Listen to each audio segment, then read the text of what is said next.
계시록 공부 47번째 시작합니다. 오늘로 이제 계시록이 거의 끝에 이르게 되었는데요. 오늘은 요한의 앞선 선지자들, 그중에 에스겔 선지자를 살펴보면서 온 세상의 역사를 주관하시는 하나님에 대해서 먼저 생각해 보고자 합니다. 계시록 22장 1절에서 5절입니다. 또 그가 수정같이 맑은 생명수의 강을 보이고 있습니다. 생명수의 강을 보인 뒤에 또 하나 생명나무를 보이고 있거든요. 여러분, 생명수의 강이 어디서부터 흘러나옵니까? 하나님과 및 어린 양의 보좌로부터 나와서 길 가운데로 흐르고 있고요. 강 좌우에 생명나무가 있는데 이 생명나무의 특징은 12가지 열매를 맺고 달마다, 철마다 열매를 맺는 것이 아니고요. 달마다 그 열매를 맺고 있습니다. 그리고 그 나무 잎사귀들은 만국을 치료하기 위하여 있는 것이죠. 지난 21장에서는 새 예루살렘 성, 도시에 대해서 살펴보았죠. 근데 오늘은 생명수의 강, 생명나무, 자연적인 것을 이야기하고 있지 않습니까? 새하늘 새 땅은 생명수의 강이 흐르고 생명나무가 풍성해서 달마다 열매를 맺고 만국을 소생케 하고 치료하는 은혜가 있다는 것입니다. 그림으로 보면 이런 것이죠. 보좌에서부터 물이 흘러 강이 흘러서 온 세상이 치료가 되고 있고요. 좌우에 나무들이 있어서 달마다 열매를 맺는 것입니다. 근데 나중에 더 자세하게 살펴보겠지만 요 환상은 요한만 본 것이 아닙니다. 요한에 앞서 한 700여 년 전에 선지자 에스겔이 본 환상입니다. 다시 말하면 요한계시록 22장의 생명수의 강, 생명나무를 이해하기 위해서는 에스겔 선지자, 에스겔 선지자의 예언을 살펴보는 것이 핵심일 것입니다. 계시록 22장에는 짧게 나와 있지만 에스겔은 무려 40장부터 48장까지 새로운 성전, 그리고 후반부에는 생명수의 강, 생명나무에 대해서 이야기해 주고 있거든요. 구약을 잘 이해하지 못하시는 분들은 이 요한계시록이 어려울 수 있습니다. 그러나 구약을 잘 아는 유대인들이나 이스라엘 사람들, 그들은 구약 배경에서 요한계시록을 볼 때 요한계시록이 더 풍성하게 이해가 되는 것이죠. 하나님은 요한에게만 이 환상을 보여주신 것이 아니라 역사의 많은 선지자들에게 환상들을 보여주셨고 그중에 에스겔은 더 선명하게 생명수의 강, 생명나무에 대해서 이야기하고 있는 것입니다. 요한이 AD 95년, 96년도에 환상을 봅니다. 그러나 이 환상들은 구약과 다 관련된 것입니다. 요한계시록의 한 4분의 3 정도가 구약과 관련된 구절들이라고 하잖아요. 이사야, 에레미야, 다니엘, 스가랴 많은 선지자들이 본 환상인데요. 그중에서 에스겔을 소개하도록 하겠습니다.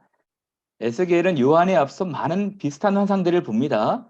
그중에 몇 가지만 소개할 텐데요. 첫 번째는 내생물 환상 기억하시죠? 요한이 하늘 보좌에 올라가서 내생물, 하늘 보좌 근처에 내생물을 보고 있지 않습니까? 에스겔이 먼저 본 것입니다. 그리고 요한에게 마치 속삭이듯 얘기해 주고 있는 것이죠. 그다음에 두루마리 환상입니다. 두루마리 책을 먹으니 입에서는 달고 배에서는 썼다고 말하고 있지 않습니까? 에스겔이 미리 경험한 것입니다. 그리고 또 요한계시록에 보면 곡 마곡 전쟁이 있죠. 아마겟돈 전쟁, 백마부대 전쟁 이후에 곡 마곡 전쟁을 언급하지 않습니까? 에스겔이 그의 성경 38장 39장에서 이야기해 주고 있는 것입니다. 그리고 새로운 성전도 에스겔이 미리 선명하게 보았던 내용들이죠. 그리고 오늘 본문 생명의 강, 생명수, 생명나무도 에스겔이 보았던 것입니다. 마치 에스겔이 이렇게 말씀하고 있는 것이죠. 제가 새 성전에서 나오는 보좌로부터 나오는 강을 보았습니다. 그리고 강 좌우에 나무들이 많았습니다. 그리고 그 나무의 특징은 달마다 열매를 맺는 것이었습니다. 그의 잎사귀는 치료약, 약재료로 쓰였습니다. 오늘 본문과 똑같지 않습니까? 이 환상을 요한에 앞서서 약 700여 년 전에 본 것입니다. 하나님께서 에스겔 선지자를 통해서 이 모든 것들을 보여주신 것이죠. 그 후 AD 95년, 96년도에 요한이 본 환상인 것입니다. 여기서 우리가 알 수 있는 것이 무엇입니까? 하나님은 역사를 주관하시는 분이에요. 하나님은 역사를 펼쳐서 보시는 분이십니다. 그래서 현재를 기점으로 앞으로 다가올 일, 장차 될 일들에 대해서 선명하게 보시기 때문에 자기 선지자들을 통해서 부지런히 말씀하고 계신 것이죠. 앞으로 이런 일들이 될 것이고 이런 일들이 진행될 것이라는 것을 말씀해 준 것입니다. 갑자기 뜬금없이 어떤 사람이 나와서 엉뚱한 이야기를 하는 것이 아닙니다. 처음부터 통일된 메시지로 성경 전체가 흘러가는 것입니다. 기가 막히죠. 성경은 약 1500년 정도 40여 명의 저자가 쓴 것이거든요. 근데 마치 한 분의 저자가 통일된 메시지, 통일된 관점으로 처음부터 끝까지 꿰뚫으면서 한 주제로 흘러가는 것입니다. 저는 성경을 볼 때마다 너무너무 탁월하고 놀랍게 생각되거든요. 하나님이 역사를 주관하시는 분이십니다. 그래서 이사야 선지자는 이방 신들과 하나님을 비교하면서 무엇이라 말하냐면 "너희 이방 사람들아, 이방 신들아, 하나님과 함께 재판을 열자. 소송을 벌여라. 하나님이 참 신이신 확실한 증거를 보여주실 것이다." 하나님이 역사를 주관하시는 참 하나님이라는 증거가 무엇입니까? 앞으로 다가올 일, 장차 될 일들을 아실 뿐만 아니라 그의 선지자들을 통해서 선명하게 예언하신 것입니다. 보여주신 거예요. 영어로 보면은 "너희 우상들 아이돌들을 좀 데리고 와서 말해 봐라. 앞으로 무슨 일들이 일어날지. 장차 무슨 일들이 있는지 얘기해 봐라." 그것들을 통해서 참된 것을 구분하고 참되신 하나님을 선언한다는 것 아니겠습니까? 여러분, 하나님은 역사를 주관하시는 분이시기에 요한에 앞서 많은 선지자들, 그중에 에스겔 선지자를 통해서 새로운 성전, 생명수의 강, 생명나무에 대해서 예언해 주고 있었던 것이죠. 그러면 첫 번째 파트에서는 에스겔 선지자에 대해서 그가 예언한 내용이 무엇인지에 대해서 함께 살펴보도록 하겠습니다. 첫 번째로 에스겔 선지자는 누구일까요? 에스겔 선지자는 어떤 시대에 활동한 사람이었습니까? 에스겔 선지자는 포로 시대 이후, 포로기 이후에 바벨론에서 활동했던 선지자입니다. 예루살렘에서 이제 포로로 끌려가죠. 바벨론으로 포로로 끌려갈 때 총 3차에 걸쳐 진행이 됩니다. 1차는 많은 사람들이 가는데 그중에 다니엘도 포함됐었죠. 2차는 에스겔이 포로로 끌려갑니다. 그리고 3차는 시드기야 왕 전체가 다 바벨론으로 포로로 끌려가는 것이죠. 예루살렘에서는 에레미야 선지자 같은 분들이 예언을 한 것이고 이제 바벨론에서는 고위층에서는 다니엘도 예언자였죠. 그리고 또 다른 층에서는 에스겔 선지자가 예언을 했던 것입니다. 에스겔 선지자는 제사장 부류였는데 25살 때 포로로 끌려갑니다. 그 30세에 하나님께 부르심을 받죠. 30세부터 부르심을 받고 예언을 하는데 예루살렘이 완전히 파괴되기 전 5년 정도는 예루살렘의 심판, 멸망에 대해서 예언했고요. 예루살렘이 파괴된 이후 15년 동안에는 예루살렘의 회복에 대해서 예언했습니다. 즉 이렇게 예언한 것이죠. "이렇게 살면 안 됩니다. 이렇게 살면 하나님의 심판을 받아 망할 것입니다." 그리고 예루살렘이 파괴된 이후에는 하나님께서 회복시키실 것입니다. 성전 파괴 후 14년 후에 하나님께서 그에게 새롭게 지어줄 성전에 대해서 환상으로 보여주신 것이죠. 성전이 회파되고 파괴됐을 때 이스라엘 백성들이 얼마나 마음이 상심했겠습니까? 근데 하나님께서 에스겔을 통해서 "새로운 성전 다시 지어주겠다." 말씀하신 것입니다. 심판과 회복, 요 두 내용이 에스겔서 전체의 내용인 것입니다. 포로로 끌려간 것도 3차에 걸쳐 이루어지지만 포로로 귀환하는 것도 3차에 걸쳐 이루어집니다. 첫 번째 귀환한 인솔자가 스룹바벨이었고요. 스룹바벨이 와서 성전을 짓는 것이죠. 두 번째는 이 성전이 지지부진하니까 에스라가 와서 성전 재건을 독려합니다. 그리고 이 성벽이 무너진 것을 알고 총독이었던 느헤미야가 3차로 와서 성벽을 재건하는 것이죠. 바벨론의 느부갓네살 왕은 예루살렘 성과 성전을 파괴했지만 이사야 같은 선지자분들이 무엇을 예언한지 아십니까? 앞으로 약 150년 뒤에 바사 왕, 페르시아 왕 고레스가 날 텐데 고레스가 오게 되면은 다시 포로 귀환을 할 것이고 그가 성전을 건축하라 할 것이라는 것을 예언한 것입니다. 너무 놀랍죠? 고레스가 태어나지도 않았고 앞으로 정치 형국이 어떻게 흘러갈지 알지도 못했지만 고레스 왕이 다시 포로 교환을 시켜서 성전을 재건할 것을 이사야가 앞의 일들을 보고 예언한 것입니다. 우리 하나님은 역사 전체를 살펴보시면서 주관하시고 그의 선지자들을 통해서 말하게 하시는 분이신 것입니다. 저는 하나님을 믿는 이유도 많지만 그중에 중심적인 것 하나가 하나님께서 역사의 주관자라는 것입니다. 그럼 다음으로 에스겔 선지자가 예언한 내용에 대해서 함께 살펴보도록 하겠습니다. 에스겔서 전체를 말씀드리기는 어려울 것 같고요. 오늘 주제인 생명수의 강, 생명나무에 대한 관련된 말씀을 좀 드리는 것이 좋을 것 같습니다. 그래서 1장부터 32장은 심판을 다루고 있고요. 33장부터 48장은 회복을 다루고 있는데 이 회복 파트를 잠시 요약해서 말씀을 드리도록 하겠습니다. 에스겔 선지자가 하나님으로부터 말씀을 듣습니다. 회복과 관련된 말씀을 듣는데요. 34장에서는 하나님께서 한 목자를 세워주시겠다는 것입니다. 그 목자가 누구십니까? 다윗이거든요. 여러분 이상하지 않습니까? 이 다윗은 에스겔 선지자 훨씬 이전의 사람이었어요. 과거의 인물이었습니다. 근데 하나님께서 한 목자 다윗 왕을 세울 것이라 말하고 있습니다. 여러분 한 나라가 회복되기 위해서는 왕, 리더가 있어야겠죠. 그 리더가 세워진 뒤로는 다시는 이스라엘이 수치를 당하지 않는다는 것입니다. 여러분 그 다윗 왕 리더가 누굽니까? 예수 그리스도신 것입니다. 그래서 마태복음 1장에는 아브라함과 다윗의 자손 예수 그리스도께서 나타나신다고 말씀하고 있는 것이죠. 하나님께서 먼저 이스라엘 나라를 회복하기 위해서 왕 리더를 주시고요. 그리고 이제는 백성도 새롭게 하시겠다는 것입니다. 이스라엘 백성이 하나님 마음에 합한 왕들이 있었지만 백성들이 여전히 좌충우돌하고 있지 않았습니까? 그래서 이제는 하나님께서 백성들도 회복하시겠다는 거예요. 백성들에게 굳은 마음을 제거하고 새로운 영을 부어서 새 마음, 부드러운 마음을 주시겠다는 것입니다. 하나님 말씀에 순종할 수 있는 마음을 주시겠다는 거예요. 그래서 에스겔 36장 26절인 바와 같이 말합니다. 또 새 영을 너희 속에 두고 새 마음을 너희에게 주되 너희 육신에서 굳은 마음을 제거하고 부드러운 마음을 줄 것이며 백성들에게 새로운 마음을 주어서 백성들을 변화시키겠다는 것입니다. 그리고 그 증거로 보여진 환상이 있습니다. 그것이 그 다음 장 37장의 마른 뼈 환상인 것이죠.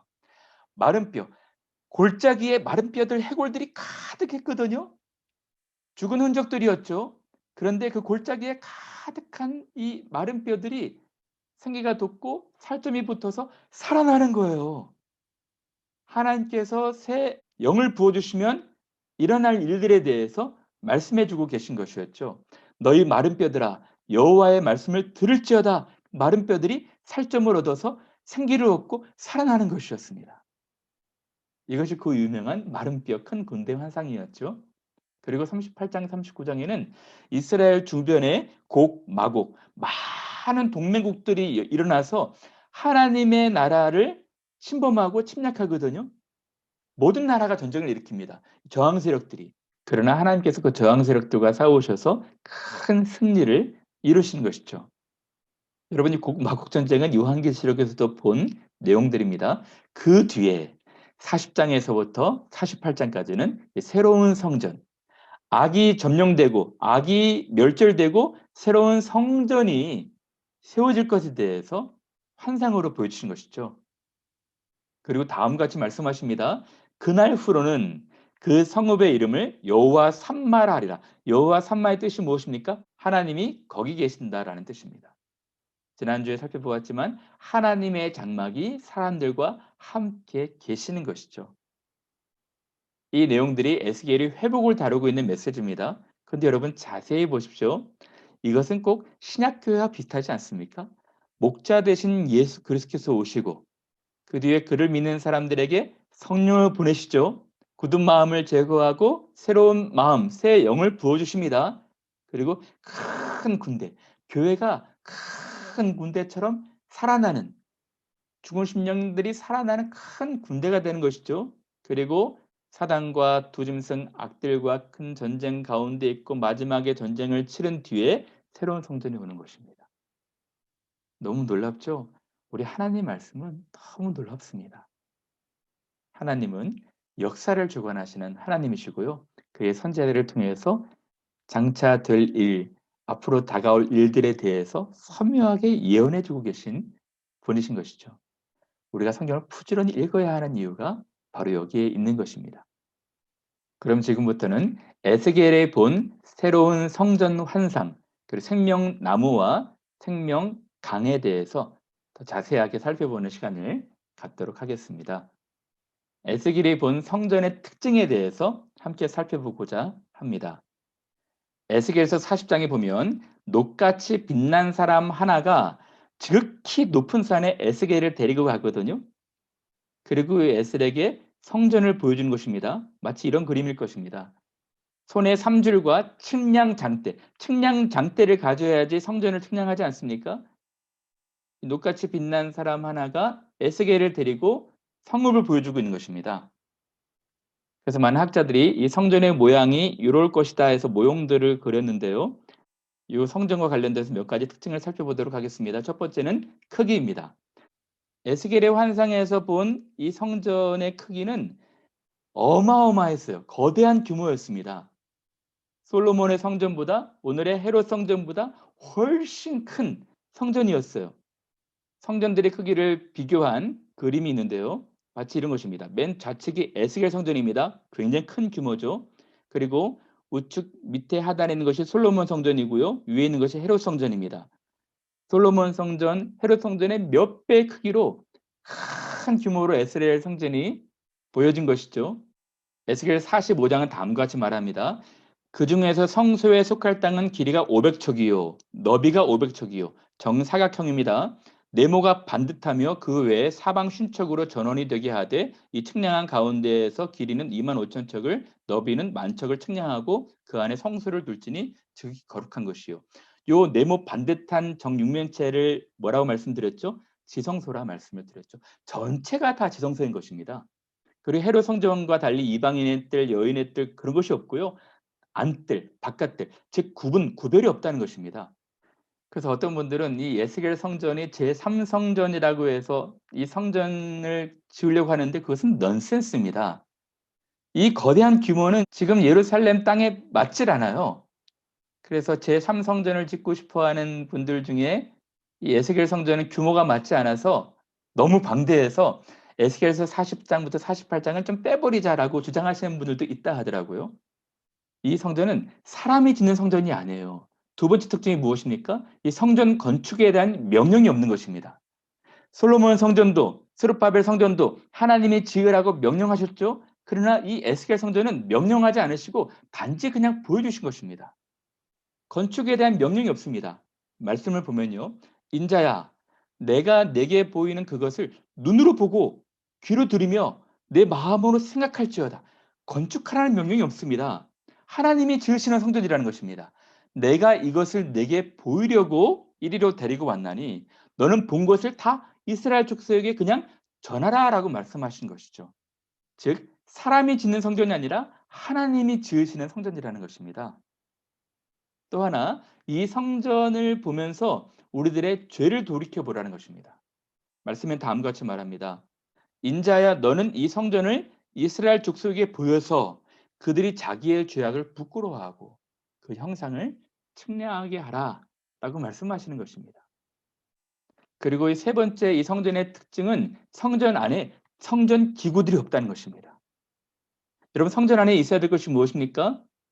떡상, 촛대, 분향단, 언약궤들이 있어야 되지 않습니까? 근데 이 성전 안에는 이런 것이 없어요. 무엇을 말하고 있습니까? 다음 슬라이드에서 말씀을 드리겠지만 예수님 자신이 성전이고 교회가 성전이라는 것이죠. 우리가 성전이라는 것이죠. 그리고 에스겔서 전반부를 보면 하나님의 영광이 성전을 떠나잖아요. 근데 33장부터는 이제 하나님의 영광이 다시 이 성전으로 들어오십니다. 하나님의 영광이 동문을 통해서 들어오셔요. 동문은 성막, 성전으로 들어오는 어린 양의 문이라고 그랬죠. 동문으로 영광이 들어와 성전에 충만해지는 것입니다. 43장은 다음과 같이 말합니다.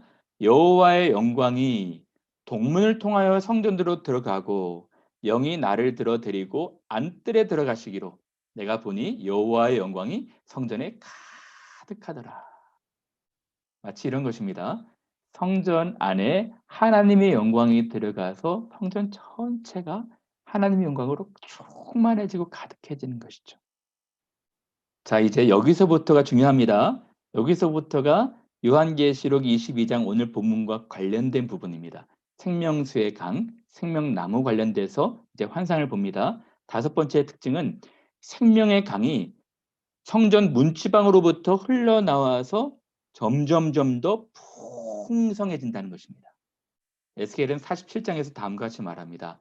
그가 나를 데리고 성전 문에 이르시니 그 문지방 밑에서 물이 나와 동쪽으로 흐르다가 물이 발목으로 차고요. 그 다음에는 허리까지 오고 그 다음에는 헤엄치지 못할, 사람이 능히 건너가지 못할 강이 되고 바다가 되는 것입니다. 내가 돌아가니 강 좌우편에 나무도 심이 많아요.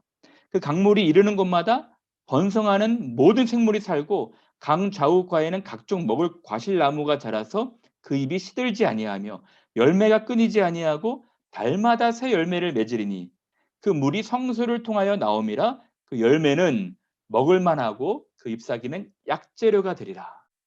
마치 오늘 본문 22장을 읽는 것 같은데요. 그림으로 그리면 이런 것입니다. 성전 동문에서 문지방을 타고 강물이 흘러갑니다. 강물이 지금 점점 흘러가서 전체에 지금 적시는 것이죠. 여러분, 성전 안에는 원래 물이 없습니다. 근데 지금 에스겔이 성전 안에서 물이 흘러나오는 것을 지금 보고 있는 거예요. 처음에는 발목에 찰 만큼, 그 다음은 허리에 찰 만큼, 그 다음에는 건너지 못할, 헤엄치지 못할 큰 강이 되는 것입니다. 이렇게 성전에서 흘러나온 강의 특징이 무엇입니까? 죽어있는 것을 살리는 것입니다. 이 강물이 이르는 곳마다 번성하는 모든 생물이 살고 강 좌우가에는 각종 먹을 과실나무가 풍성하게 열매를 맺으며 달마다 열매를 맺으며 자라가는 것이죠. 이 부분을 제가 그림으로 좀 준비해 왔는데요. 이런 것일 겁니다. 이스라엘 가면은 좀 척박한 광야들이 많이 있습니다. 유대 광야 같은 경우는 풀 한 폭이 나지 않은 땅이죠. 이런 죽은 것과도 같은 땅, 생명이 없는 것 같은 땅에 성전으로부터 지금 강물이 흘러나오니까 땅들이 지금 변한다는 것입니다. 그래서 강 좌우에 생명들이 살아나고 나무들도 막 풍성해지고 열매들도 많이 달마다 열매를 맺는 곳으로 소생하는 역사가 있다는 것입니다. 제가 요한계시록 강의하면서 그림들을 많이 준비해 오는데요. 한편으로는 요 시각적 자료가 도움이 되겠다 싶은 마음도 있지만 한편으로는 우리의 상상력을 좀 제한하겠다라는 좀 아쉬움도 있거든요. 그러나 요한계시록은 좀 어려운 성경이라 여러분들에게 이 그림으로 설명하는 것이 좀 필요할 것 같아서 그림들을 준비하는 것이거든요. 근데 제가 준비한 것보다는 훨씬 더 아름다울 것입니다. 다시 말씀드리면 성전에서 생명의 강이 흘러나와서 온 세상을 적시고 생명들이 살아나고 나무들은 달마다 열매를 맺는다고 했죠. 여러분, 에스겔이 본 이 환상 요한이 본 것입니다. 요한이 지금 하나님과 어린 양의 보좌로부터 나오는 생명수의 강을 보고요. 강 좌우의 생명나무들을 보는데 그 나무들이 달마다 열매를 맺고 잎사귀들은 만국을 지금 치료하고 있는 것이죠. 요한이 지금 뜬금없이 혼자 보고 있는 환상이 아니고요. 이미 약 700년 전에 에스겔이 본 환상인 것입니다. 우리 하나님은 그 종들에게 부지런히 하나님께서 앞으로 어떤 일들을 하실지 그가 계획하시고 섭리하시고 다스리시는 것들을 보여주시는 하나님이신 것입니다. 그럼 이제 마지막으로 이 성전이 상징하고 있는 것 세 가지를 살펴보고 마치도록 하겠습니다. 간략하게 성전이 상징하고 있는 것 세 가지를 살펴볼 텐데요. 그 첫 번째는 예수님입니다. 에스겔서를 살펴보았듯이 이 에스겔이 본 환상의 성전 안에는 성전의 기구들이 없어요. 언약궤, 분향단, 촛대, 떡상 이런 기구들이 없습니다. 예수님 자신이 성전이 되시기 때문에 그렇죠. 그리고 성전에서 만국을 소생케 할 생수의 강이 흘러나오지 않습니까? 요한복음엔 다음과 같이 말씀하셨습니다. 누구든지 목마르거든 내게로 와서 마시라. 나를 믿는 자는 성경의 이름과 같이 그 배에서 생수의 강이 흘러나오리라. 예수님을 믿는 사람들 그 심령 속에서 생수의 강이 넘쳐 흘러나온다는 것이거든요. 여러분 여기서 생수의 강이 무엇입니까? 이는 그를 믿는 자들이 받을 성령을 가리켜 말씀하신 것이라. 아직 그들에게 성령이 오지 않았지만 예수께서 그를 믿는 사람들에게는 그 배에서 생수의 강, 성령이 흘러나온다는 것이죠. 예수께서 생수의 근원 되시는 분이십니다. 그리고 사마리아 여인과 만났을 때도 다음과 같이 말씀하십니다. 이 물을 마시는 자마다 다시 목마르려니와 내가 주는 물을 마시는 자는 영원히 목마르지 아니하리니. 예수께서 성령을 주시죠. 그러한 성령 안에 있는 사람들은 목마르지 않는다는 것입니다. 내가 주는 물은 그 속에서 영생하도록 솟아나는 샘물이 될 것이다 말씀하신 것입니다. 그리고 이 성전의 특징은 많은 사람들이 자기를 정결케 하기 위해서 성전으로 들어가지 않습니까? 근데 이 성전 안에서 생수의 강이 흘러나오면서 온 세상을 치료하신다는 것입니다. 예수께서 우리 가운데 인생들 가운데 찾아오시는 거예요.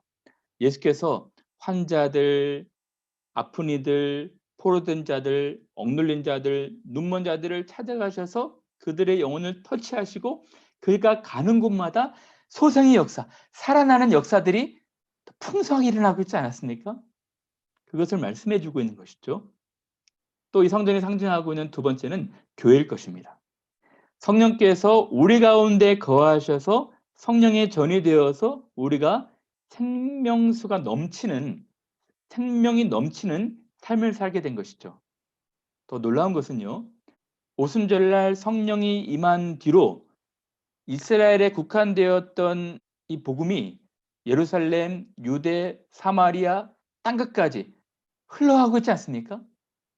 그래서 오랜 역사에서 전 세계 온 세상 많은 사람들이 생명을 얻는 풍성이 얻는 은혜가 있었습니다.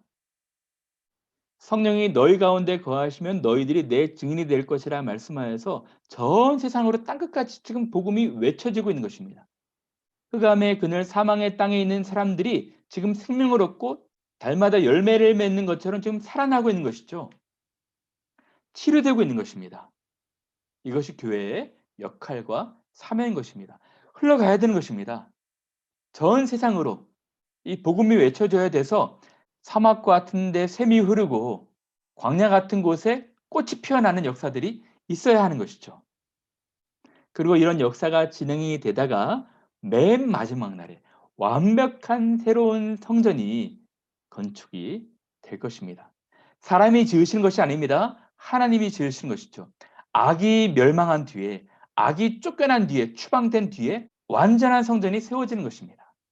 완전히 다가올 이 새로운 나라는 새 예루살렘 성은 복락원이 될 것입니다. 에덴의 회복이 될 거예요. 질적으로 너무너무 현격하게 차이가 있는 완벽한 나라가 될 것입니다. 만국을 소송하는 열매, 치료하는 열매들이 가득할 거예요. 다시 저주도 없고 밤도 없고 아픔도 사망도 애통도 곡도 모든 것이 다 사라질 것입니다. 지금 하나님은 에스겔과 요한을 통해서 하나님의 계획하시는 이러한 일들을 보여주신 것이죠. 그럼 이제 다시 오늘 본문으로 돌아오겠습니다. 계시록 22장 1절에서 5절인데요. 요한이 보고 있는 것은 수정같이 맑은 생명수의 강이었어요. 하나님과 어린 양의 보좌로부터 길 가운데를 흐르는 강을 보고 있었고 강 좌우에 나무도 보고 있습니다. 12가지 열매를 맺고 달마다 그 열매를 맺고 그 나무 잎사귀들은 만국을 치료하는 것들을 보게 된 것이죠. 이 생명수의 강 생명나무의 결과가 무엇입니까? 다시 저주가 없으며 하나님과 그 어린 양의 보좌가 그 가운데 있으리니 그의 종들이 그를 섬기며 그의 얼굴을 볼 터이요 그의 이름들도 그들의 이마에 있으리라. 에덴의 회개가 아니라 에덴의 완전한 회복 있을 것입니다. 에덴의 완전한 회복은 하나님의 장막이 사람들과 함께 거하는 것이죠. 에스겔은 그것을 여호와 삼마라고 표현한 것입니다. 하나님이 거기 계신다는 것입니다. 하나님이 거기 계신 결과가 무엇입니까? 다시 밤이 없겠고 등불과 햇빛이 쓸데없으니 이는 주 하나님이 그들에게 빛이심이라. 그들이 세세토록 왕노릇 하리로다. 에스겔이 예언한 나라, 요한이 예언한 나라, 언제인지는 알지 못하겠지만 우리에게 완성되어서 다가올 것입니다. 이제 몇 가지 간단하게 적용하고 마치겠습니다. 첫 번째는 하나님께서 역사의 주관자가 되신다는 것입니다. 저는 여러분들이 이 성경의 깊은 세계로 들어갔으면 좋겠어요. 성경을 단지 오늘의 위로만 얻기 위해서 피상적으로 보는 것이 아니라 하나님의 선하신 계획을 알린 그 놀라운 세계를 경험하셨으면 좋겠습니다. 하나님은 역사를 주관하시는 분이고요. 또 하나님께서는 성전을 통해서 온 세상을 소생케 하시는 것을 계획하셨습니다. 고단한 삶을 살아가는 인생들에게 속에서 넘쳐 흐르는 다시는 목마르지 않은 생명수를 약속하셨습니다. 그리고 달마다 열매를 맺는 풍성한 삶, 소생의 삶들을 약속하신 것이죠. 그 은혜를 교회가 감당해야 될 것입니다. 오늘날도 많은 사람들이 삶의 의미를 찾지 못하고 척박하게 메마르게 살아가는 분들이 많이 계셔요. 이러한 사람들에게 이러한 땅에 복음이 이 생명수가 흘러가야 되는 것입니다. 그것이 교회의 역할과 교회의 사명인 것이죠. 이 생명수가 흐를 때 강좌우의 나무들의 열매들이 맺히고 생명체가 다 살아나는 역사가 있지 않았습니까? 교회의 역할이 바로 그것입니다. 복음이 흘러가는 곳에 사람들이 생기를 얻고 사람들이 살아나도록 완전한 새하늘 새 땅 하나님의 나라가 오기까지 우리가 그 역할들 감당해야 되는 것입니다. 그 열매들을 많이 맺으면 하나님께서 영광을 받으실 것입니다. 이제 요한계시록이 끝 후반부에 와 있는데요. 하나님께서 요한계시록을 통해서 1세기에 또 오고 오는 여러 세대에 오늘 우리들에게 하나님의 선하신 계획을 알리셨고 고단한 삶들을 살아가지만 소망 가운데 살 수 있도록 우리에게 격려하신 것입니다. 그럼 성경을 더 깊이 읽을수록 하나님의 크신 계획을 깨닫고 소망 가운데 살아가시는 귀한 분들 되시기를 바랍니다. 감사합니다.